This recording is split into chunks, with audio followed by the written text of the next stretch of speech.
Hello class, I took the previous version, which was chapter 2, various topics 2, samples part 2. I did a save as just a few moments ago before I started the video to part 3.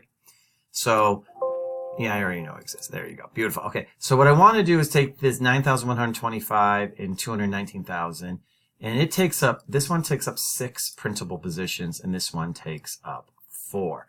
I want to specify columns and see how many positions I want to take and put a 1,000 separator. And I'm going to show you how to do that now. And look how quickly I can type. Boom. So it's rather larger than before, but what we're going to do is the only difference is on this variable, and then on this variable, we're going to use the format. And I have a bunch of other postings in Blackboard to assist you, or in other learning managed systems that we are using. And notice I say format, left parenthesis, the variable. So I just take that variable, put it here.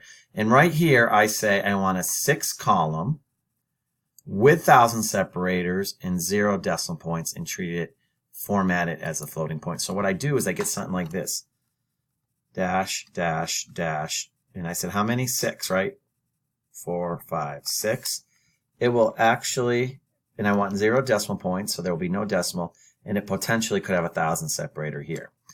And what do you think this one does? I format the hours old, I hours old. I want 7 columns with a 1,000 separator, no 0.0, no decimal positions, and treat it as a floating point. Even though it's an integer, just put the F in there.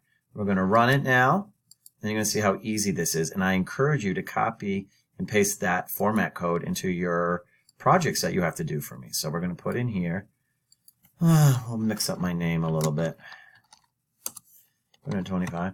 And look, now it takes up, here's the space, just like before, 1, 2, 3, 4, 5, 6, no decimal positions. This takes up 7. 1, 2, 3, 4, I'm sorry, 1, 2, 3, 4, 5, 6, 7.